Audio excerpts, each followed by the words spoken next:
ایک بات میں آپ کو بتاتا ہوں، خاص طور پر ہمارے قید کے زمانے میں بہت سارے ایسے قیدی جیل کے اندر جانے کے بعد ان کے حالات ایسے ہو جاتے ہیں، وہ نا امید اور مایوس ہو کر کفریہ جملے بکنے لگ جاتے ہیں۔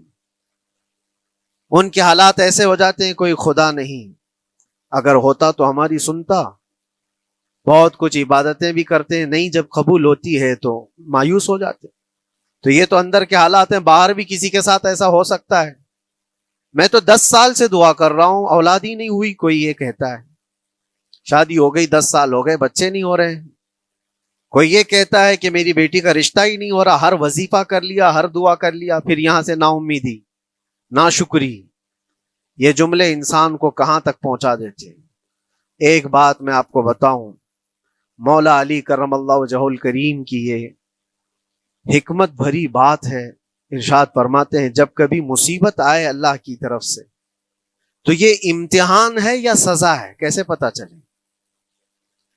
ظاہر سی بات ہے، ہر کوئی یہ کہتا ہے یہ تو اللہ کی طرف سے امتحان ہے، آزمائش۔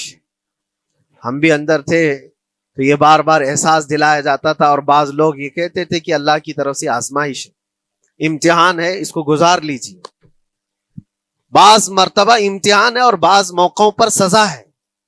اور سزا کب ہے اور امتحان کب ہے یہ کیسے پتا چلے؟ بہت بڑا فارمولہ ہے۔ مولا علی کرم اللہ وجہ الکریم فرماتے ہیں جب کبھی تم پر کوئی مصیبت آئے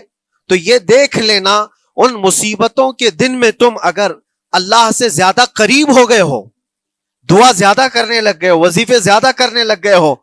تو اس کا مطلب ہے کہ اللہ تعالیٰ تم کو امتحان میں رکھا ہے۔ اور اگر مصیبتوں کے آنے کے بعد بندہ دور ہو جاتا ہے اللہ سے،